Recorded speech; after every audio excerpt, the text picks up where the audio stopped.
महत्त्वाची बातमी समोर येते। राज्यासाठी राबराब राबणाऱ्या नोकरदारांच्या पगारी करायला त्यांच्याकडे पैसे नसतील तर यापेक्षा लाजिरवाणी गोष्ट काय असेल?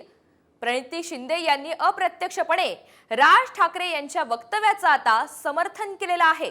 तर एकंदरीतच आपण पाहतोय गेल्या काही काळापासून लाडकी बहीण योजनेवरून विरोधकांनी निशाणा साधलेला असतानाच आता राज ठाकरे यांच्या वक्तव्यानंतर प्रणिती शिंदे यांचं सुद्धा त्यांच्या वक्तव्याला समर्थन असल्याचं पाहायला मिळतंय।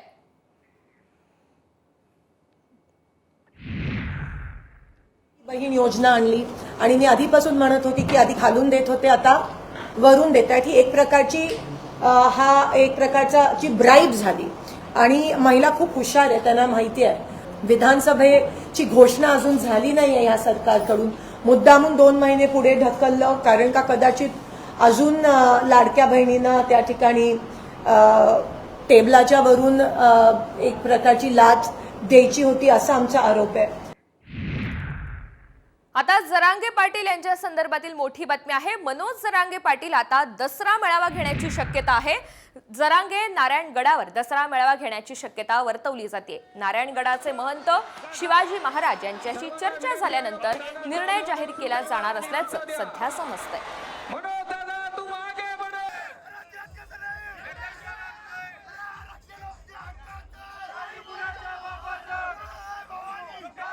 जोरदार